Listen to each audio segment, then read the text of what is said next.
தமிழ் சினிமாவோட முன்னணி நடிகரா புகழோட உச்சத்துல வலம் வருவதுதான் அஜித். இவரோட நடிப்புல அடுத்து வெளியாக உள்ள திரைப்படம் விடாமுயற்சி. மகிழ் திருமேனி இயக்கத்துல அஜித் த்ரிஷா நடிப்புல உருவாகியுள்ள இந்த படம் பிப்ரவரி 6ஆம் தேதி வெளிவருது. இந்த படத்தை தொடர்ந்து அஜித் ரசிகர்கள் அனைவரும் ஆவலோட எதிர்பார்த்துட்டு இருக்கும் படம் தான் குட் பேட் அக்லி. அஜித்தோட தீவிர ரசிகரும் பிரபல இயக்குனருமான ஆதிக் ரவிச்சந்திரன் இப்படத்தை இயக்கியிருக்காரு. தற்போது அஜித் தன்னோட கார் ரேசிங் கனவு நோக்கி பயணிக்க தொடங்கியிருக்காரு. மார்ச் ஏப்ரல் வர கார் ரேசிங்ல மட்டுமே கவனம் செலுத்த உள்ளாராம். அதே மாதிரி தன் தந்தைக்கு போல மகன் ஆத்விக்கும் விளையாட்டுல அதிக ஆர்வம் கொண்டவரா இருக்காரு. குறிப்பா கால்பந்தாட்டத்துல சிறந்து விளங்கும் ஆத்விக் சென்னையின் FC ஜூனியர் அணியில இடம்பெற்றிருக்காரு.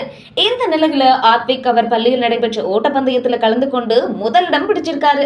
அதுவும் ஒரு போட்டியில மட்டும் இல்ல, மொத்தம் 3 ஓட்டப்பந்தயங்கள்ல கலந்து கொண்டு ஆத்விக் 3லும் முதலிடம் பிடித்து 3 தங்க மெடல்களை வாங்கியிருக்காரு. அதோட புகைப்படங்கள் மற்றும் வீடியோ இணையதளத்துல வைரல் ஆகிட்டு வருது.